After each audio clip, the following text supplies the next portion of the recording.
viewers, welcome to Milo's podcast. On our show today, we have Martin, ESQ, who is here to talk to us about cyber law and social media in Sierra Leone. We will run through the program, and before that, he will introduce himself to viewers. Fidel, you're welcome. Thank you very much, Milo. It's really a honor and privilege for me to be here to do this podcast with you. Of course, as you all know, again, my name is Fidel Martin, and a barrister and solicitor of the High Court of Sierra Leone, and I've been practicing for 2 years. Of course, gained entrance in 2012 to the university, which is private college, and I started off by reading Peace and Conflict. Of course, law has always been my dream, but due to circumstances back then, I was unable to get a first choice or a first chance to enter the law, because back then it was really difficult for one to access the law department. So humbly, I started off with the Peace and Conflict studies on degree, and then 4 years after, I enrolled into the prestigious law department at private college, and then 4 years after that, so which means I've done already 8 years at the university. Yeah, so, and then I graduated after 4 years, and I was called to in November of 2021, so which makes it a 2 years post-call as a barrister. All right, thank you. The Peace and Conflict department is actually branding itself, but that will be a discussion for another day. What was your teenage life like growing up in the streets of Freetown in Magoka? You relocated for school in progress. Well, my teenage life growing up, because I spent most of my life in Freetown, and it was not now like we're saying we had to study by using our notes, which of course now you have to use phones, tablets, computers if you want to read your books. But of course, I was someone that loves to play football, in as much as I never have the courage to pursue it, but I was very good at it. Back then when I was playing ball, I was. When I moved to Magoaka, then I knew that I had another talent. I was playing lawn tennis. Yes, I played that very well, and of course, I did very well in it. But I never, due to opportunities that are not available in Sierra Leone, so I couldn't pursue that one as well. So, of course, as a teenager back then in Freetown, I used to visit the golf. That's Freetown Golf Club, yes. And I used to play golf as well. Wow. You see, I have so many talents that if I had pursued those ones, I think law would have just been maybe a bonus to them. Yes. Okay. So, but of course, I had an interesting teenage life in Freetown. It was really interesting, and so I believe those moments, because I moved from the Sierra Leone Grammar School into Magoaka, I don't want to delve much into that, but of course all those moments prepared me for what I am now. Okay. So that was my next question. How did your teenage life shape you for your professional career?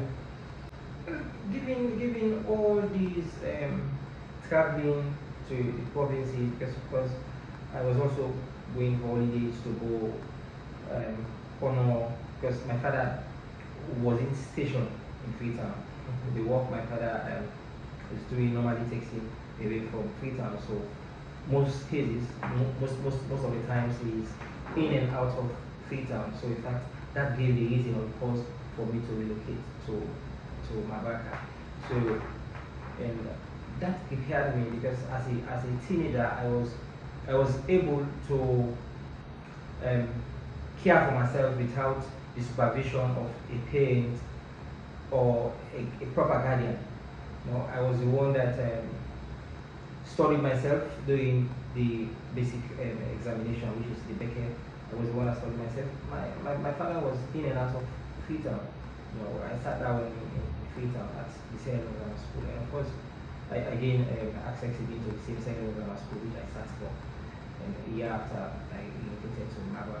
So I believe most of my teenage life, I've been the one that has been telling myself to do certain things or making certain decisions. It is only later after I will have made those decisions, then I will involve my father, because as I say, he's mostly out there working. So most of the decisions or my decisions at my in my teenage life, I was the one making those decisions. And later I have guidance from. So you gain that self-consciousness early in your life, where you make decisions and have to bear the consequences, whether they are wrong or right. Certainly. Okay. Certainly. So delving now into our topic, the cyber law and social media in Sierra Leone. Does Sierra Leone have any place to address the spread of misinformation, propaganda, and other fake news online within social media? Certainly. Of course, generally we cannot say there are specific laws that will go after bloggers, but there is, in fact, we have plethora of rules or statutes that are there that are guiding social media users and or bloggers, and the key amongst them, which is currently used or which is mostly used, is that of the Cybersecurity and Crime Act of 2021. Okay. Of course, as I say, we have other rules or regulations, like the Independent Media Commission regulation is there. We have even the Sierra Leone Journalist Ethics and Codes Conduct. Those are rules or regulations that, if you want to put things out there via social media, those are the things or the standards or ethics you need to go by. And of course, you will also have the Rights to Access to Information Act of 2013. That also is another act that tells you what to do and what not to do, what to post and what not to post. The reason behind the question is we've seen a lot of social media bullying, cyberbullying online. There is a specific month within the year in Sierra Leone where we see a host of all these leakages of videos and all those kind of things. They might have severe impact on the mental health of these individuals who are found wanting of this situation. So asking this question is to tackle some of these crimes, these cyberbullying crimes. So also, can youth protect themselves from cyberbullying and online harassments from social media and bloggers? The answer to that is a straight yes, but how? I believe as youth, and for the fact that you have access to the internet, or you are internet friendly or user friendly person, it means you can read and write. So there are things we should do to protect ourselves from the hands of these cyber bullies. For instance, we need to be mindful as to things we post out there about ourselves, especially when you know that once they are being leaked, it will be devastating, not only to yourself but to your family and other relations. We need to be cautious of things we share to even our close friends or even our spouses or relationships, because those relationships might go sour, they might go bad, and most people, in retaliation for things that happens in the same relationship, they might just spill those videos or voice notes out there. And mostly, as it is common in Sierra Leone or even across the world, women are said to be the most victims of social media bullying. So, as youth or young people, we need to be very, very much mindful as to the personal things, as I stated earlier. Your password, you should be very, very stringent or strong with your password. You must not give your password out, no matter the relationship you have with the person. You must not give your password out. And there are also ways and means. You must not use one password, because again, that's the mistakes most of us do. Where we use one password, cut across for all our social media platforms. Like we'll be using one password to open Facebook, the same password we'll use it for Snapchat, the same password will be used for Instagram, the same password will be used for TikTok. That is so risky. When once your password is being hacked, they will be able to use or infiltrate into all those social medias of yours. And if you have one password or different password for each and every media or medium or page that you use, I think that will be very much helpful, or it will at least mitigate the said damage. Because in as much as there are people with strong passwords, you still have hackers that bypass those procedures and then hack into your account and release things for the public that are not meant to be out there. Thank you very much. And I think we will learn a lot from this discussion today, because in recent update of the iPhone user system, there is this app which called Password that gives you update on various passwords that you use on social media, that tells you, oh, this account its password is compromised, and this is that, and this is that. I think if we manage to use our social media wisely, just as Mr. Barrister said, we will be able to tackle some of these challenges of social media and cyberbullying. Also, how can young people in Sierra Leone balance their right to free speech with online privacy concern? There is a saying which goes that where your right starts, that is where another person's right stops. Or at times vice versa, where the other person's right stops is where the other person's right starts. In as much as we all do have freedom to express ourselves, and as it is enshrined in the 1991 Constitution, Section 35, the freedom of expression and of course of the press, which means as bloggers, so to say, we all do have rights, especially for the press. You do have rights to set up both print and print media and that of electronic media. But how we go about disseminating or giving information to that particular medium or press that we've established is what concerns the law. As young people, as I stated, we all do have rights as to how we go about expressing ourselves, and those rights are enshrined in the Constitution. But however, we do have limitations, because most times what causes or what brings us to the cyberbullying are the fact that most people care less as to the information they put out there about others, how they feel or how they take it. Let's say, for instance, most times we do these things not intentionally, but it's as a result of us not knowing in the first place how we should go about it. For instance, if someone witnessed an accident scene,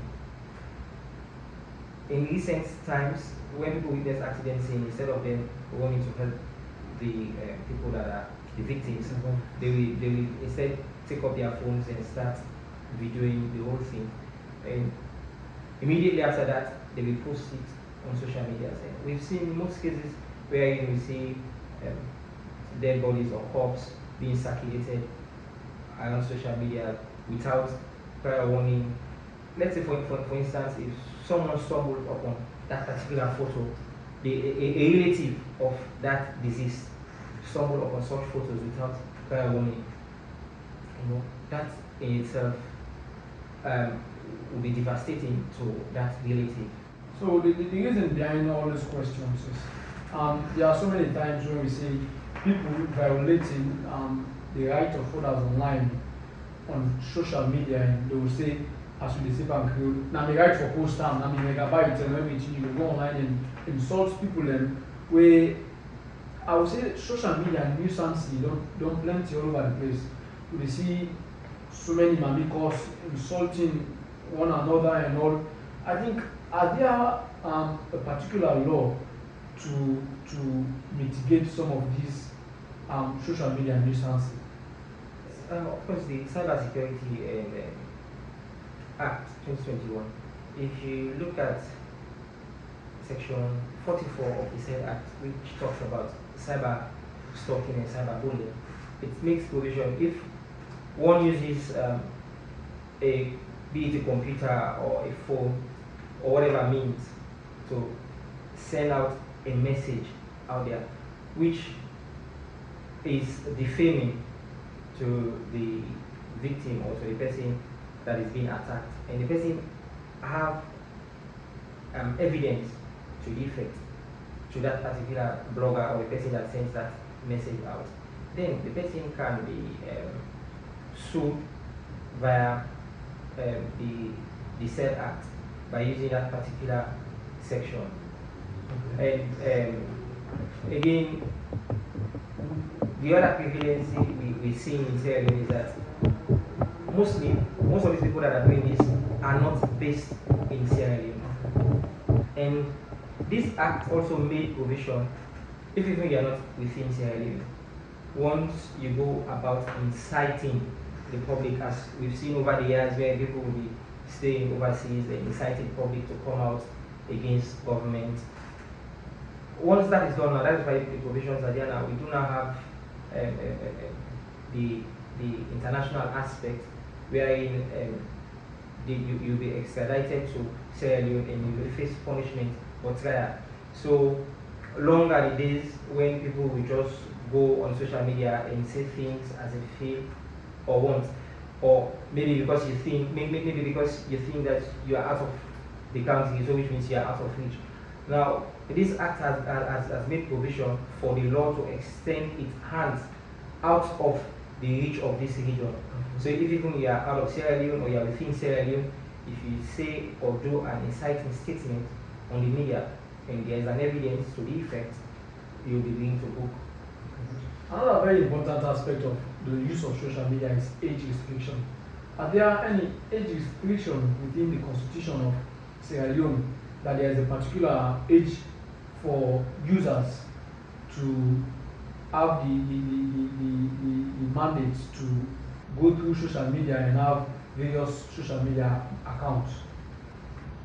Well, specifically, we don't have laws or stated rules to say age 7 to 8 or age 7 to 10 should not access the internet. Do you think that is a foundational problem for Sierra Leone and social media currently?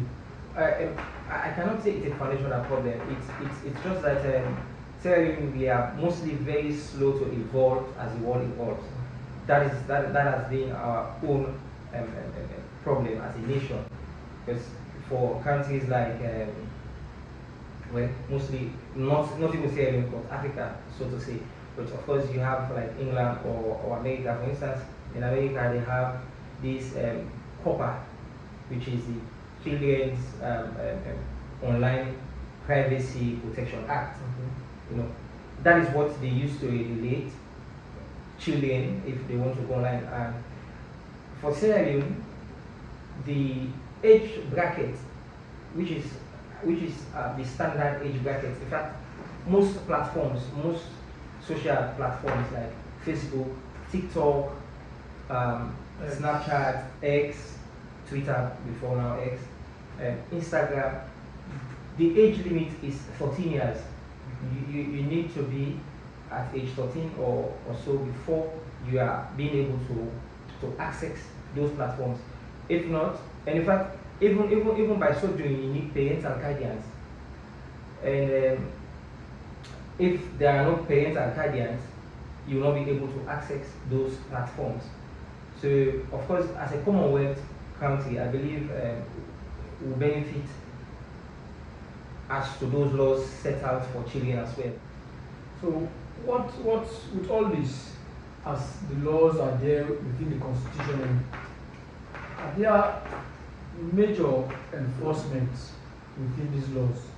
Are they really working? Are they normally being carried out to full extent?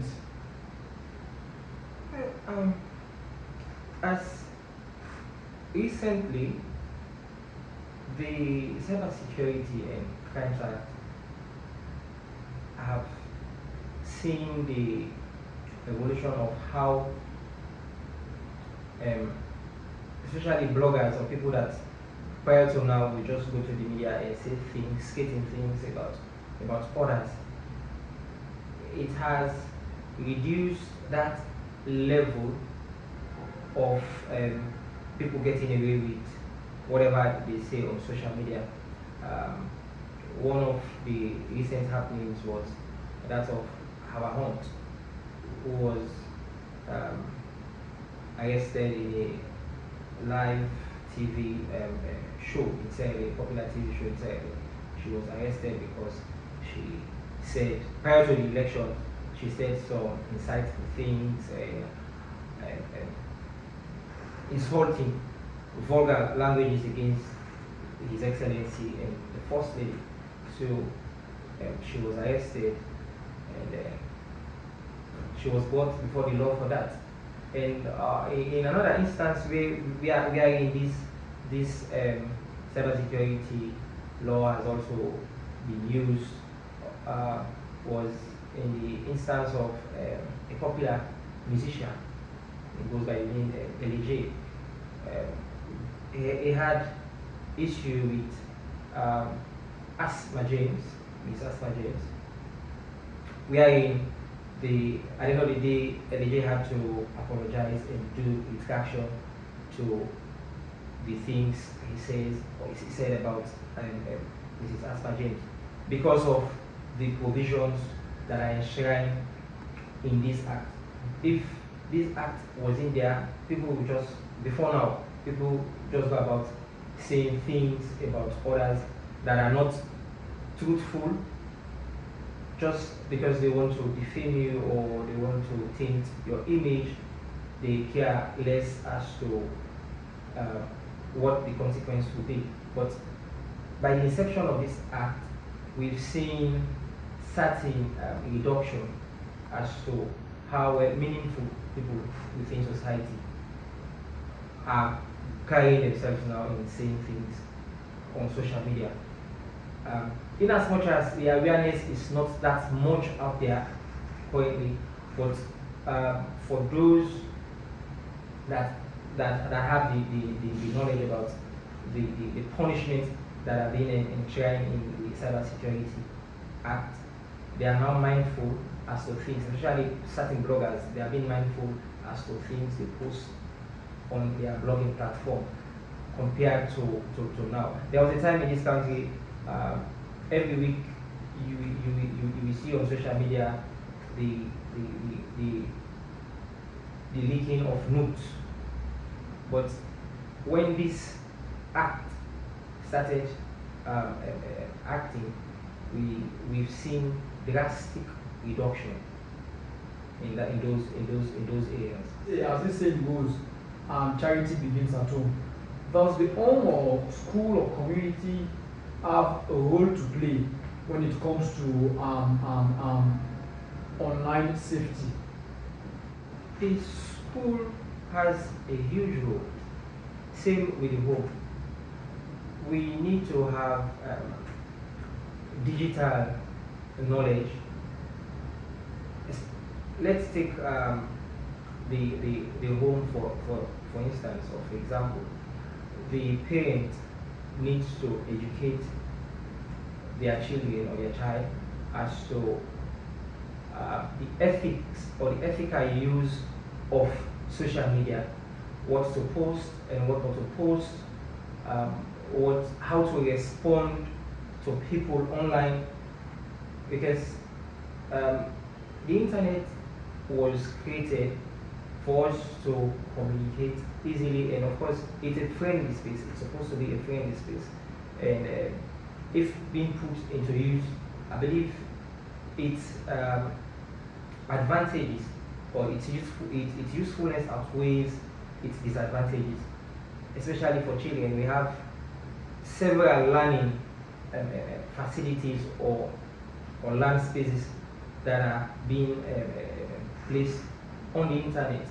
So if parents guide their children towards those learning platforms instead of taking them or directing them to platforms wherein all they'll be seeing are things that are not meant to be seen by children for their age, parents should monitor these children as to what they access online, the videos they watch online, because there are people behind these things, this internet, these machines that they do use, that will tell them or direct them to certain pages, and those are black sites, especially for young children.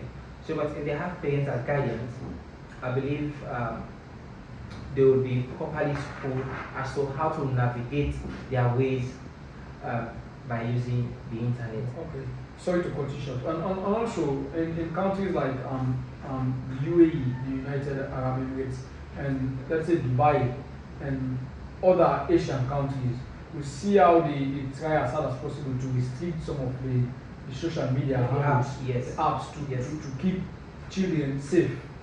Do you think our government also have a role to play when it comes to some of these social media handles like TikTok and all those other platforms to try to see how they mitigate some of these crimes? Sierra Leone, unlike the UAE or the United Arab Emirates, which those are secular states, but Sierra Leone, of course, the government can try, yes, but for it to put, because that would be like a blanket ban on certain social media platforms, because when once that is being done, it means there are other people who will be saying that they've been deprived. And of course, here we practice democracy. And so by that, everyone has the right or the freedom to access whatever information that he or she wants to access. So that is the more reason why parental guardians are needed. For the educational system, especially for schools, we should try to inculcate digital learning to these children, because that will help them as to even identify if they are being bullied online. Because most of these things are being done ignorantly at times by even the said bullier. And if the child at the school level, they are being taught or it's being incorporated as part of a curriculum to be learning about social media handles or how to go about navigating on the internet, I believe that will help to mitigate or curb this menace in our society called cyber bullying. And symposiums should be held where people with knowledge like Milo now, we go to those institutions and teach or tell children about the vice and vices of the internet.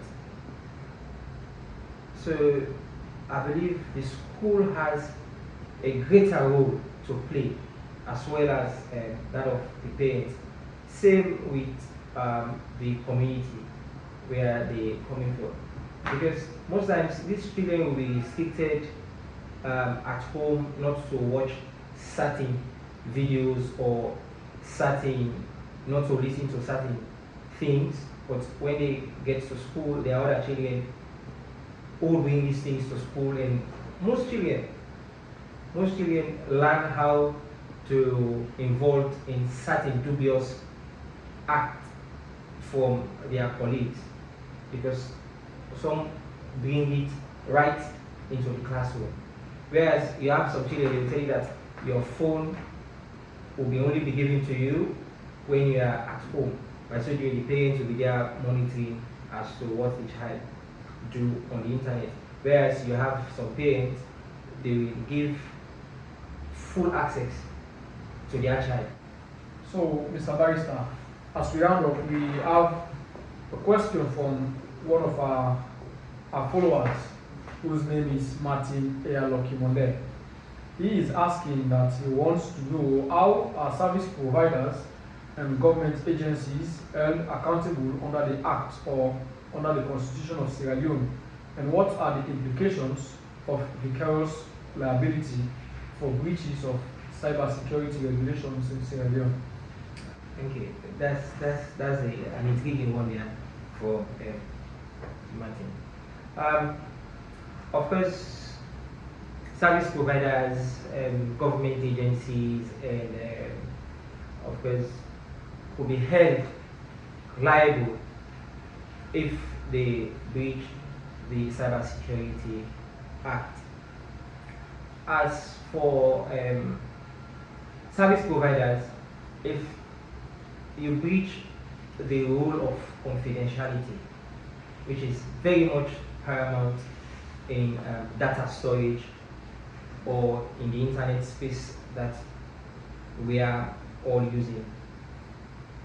If you breach that confidentiality rule, can we get the how and then go into the okay.